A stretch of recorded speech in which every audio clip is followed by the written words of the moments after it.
Ideas and how we come up with them is my most favourite topic, and probably my biggest natural talent and strength. I find it really hard to be boastful and say stuff, but you do need to know your strengths in business, and I have too many ideas.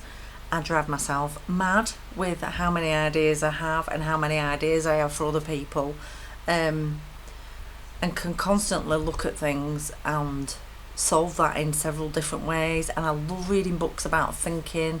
Edward de Bono, Think Before It's Too Late, is one of my favourite guys and top books, because we're very fixed in how we think about things.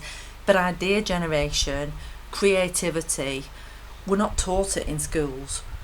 It's quite hard to find books on about how you get better at idea generation. So I think there's two things that you can do in your own business. If you're having a blank and a moment or a short period of time of where your mind is just blank and you can't come up with any ideas, find somebody who you really trust, somebody who's in business or in your business network. Find somebody, people use the sales community that we're launching at the moment to really bounce ideas off each other. Book in with me for half an hour and have a confidential sales idea session.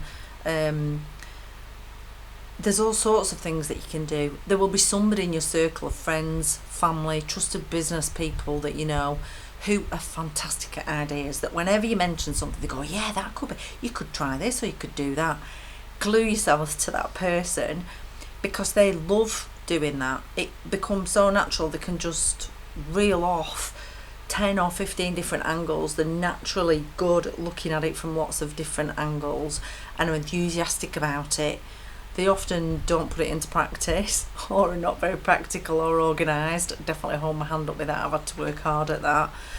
But the ideas part is the thing that makes you really successful in business, I think, and really makes you successful at selling. It makes selling so much easier if you have those ideas, because usually if you're a very organised, structured, process-driven person who doesn't feel that the strength is ideas, actually taking one idea that just somebody mentions, you're fantastic at putting that into place.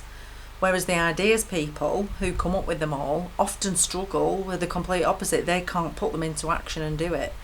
So I think swapping those skills or talking to people who are capable of doing that opposite of what you're doing, I think you should really harness that.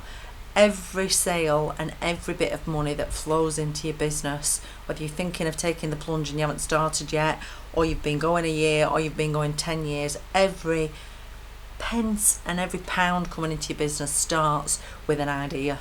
And we need to put time aside for it and not just call it brainstorming, but actually put some emphasis and value on it, onto idea sessions, not strategy or planning, just pure ideas, and not judging them, allowing them time to breathe and do. And I think that's what we've done in the last 5 months while we've had some thinking space. We've had ideas and actually they weren't rushed along or seen as not important, that thinking time. We actually have built on those ideas, and the companies that are going into success now and are coming out of this on the other side and being resilient and getting results and still selling really well are the ones that had ideas and took time to do that, and evaluated it. So I'd love to know whether you're an ideas person or not, and whether you can learn that, or whether it's natural, or where you get your ideas from and how we can share that and help each other.